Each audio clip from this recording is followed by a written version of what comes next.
Hey, it's been a while since ZOAR Fitness, and this is the name game. Workout number 22 is 0.5. 4-time, 21, 18, 15, 12, 9, 6, 3 of thrusters at 95, 65 pounds and chest-to-bar pull-ups. Pretty clearly, it's named 0.5 because it's very similar in both a rep scheme and movements that we see very often in the final week of the open, which is always, 19.5, 17.5, whatever it is, right? So it's 0.5. However, this is not a repeat of any of those workouts. This is something that we haven't seen before. However, certainly something that we could see in the future, and that's the whole point of this workout. So it's kind of resembling that final week of the open, what you could see. So movement standards, thrusters, you guys should know this one by now, but it's coming from the floor. Hip crease has got to go below the knee, and then it's got to be locked out overhead and stacked, and you have to push press it. You can't jerk the bar.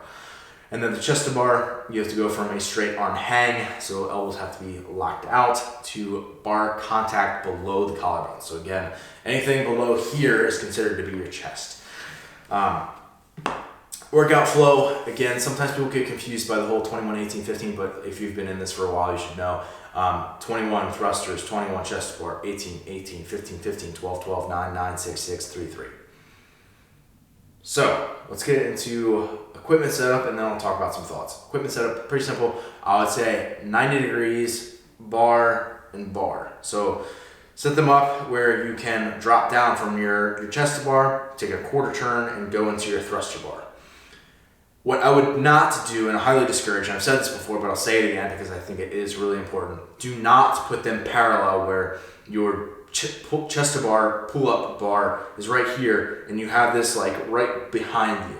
If your grip fails and you fall off the bar and your back lands on that bar, you're going to break your back on your bar. So don't set that up. Set it up 90 degrees so you can turn and pick up the bar.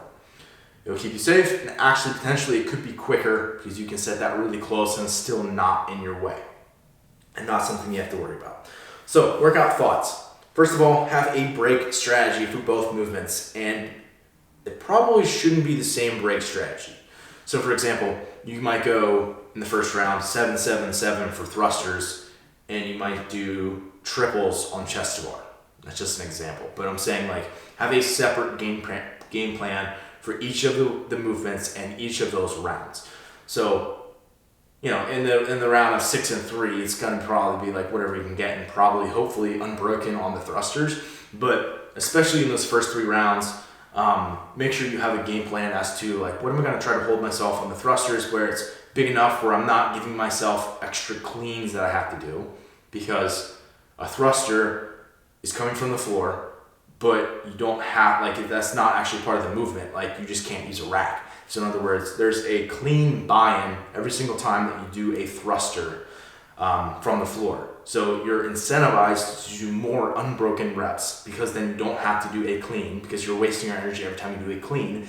However, if you do too big of sets, then you have to do basically take longer rest time after that, so that your blood pressure and heart rate can come back down to acceptable range where you can actually pick up the bar and go again, or get into your gymnastics.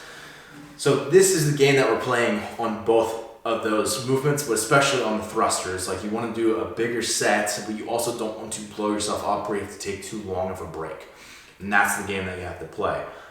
For most athletes, if you're a pretty decent high-level athlete, where you're maybe a sanctionals level athlete, then you could probably do it unbroken, and you could probably keep your cycle speed fairly high throughout the entire time.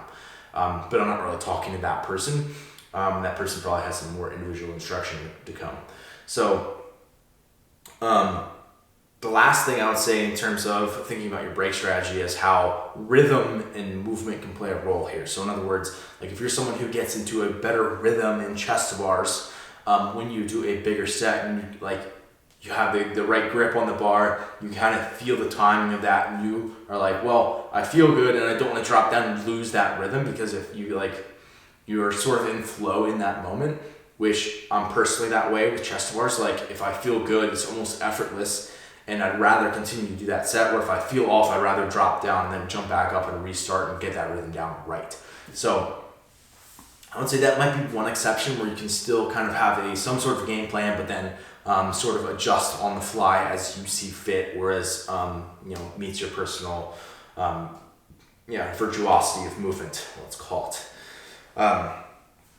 So the last thing I would want to leave you with then is that you need to consider what the time demand is going to be for this workout. So there's 84 reps of each movement, which we've definitely prepared you for that volume if you're someone who's one of my individual design athletes or if you're in the protocol. I made it very short to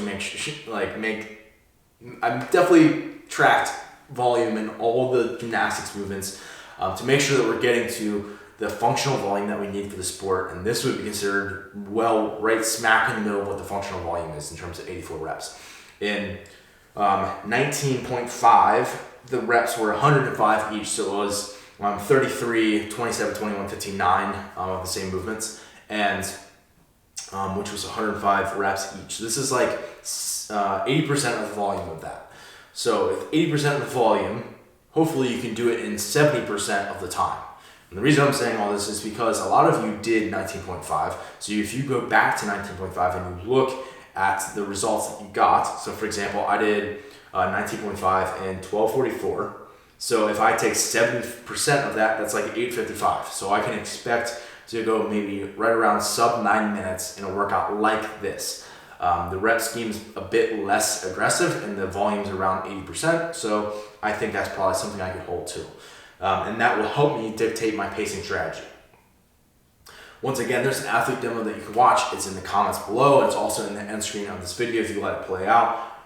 Warm-ups are in the comments below for people who are not part of the protocol yet or one of my athletes. And if you're someone who's in that situation, you can get a free week of the protocol by going to zoarfitness.com/pro.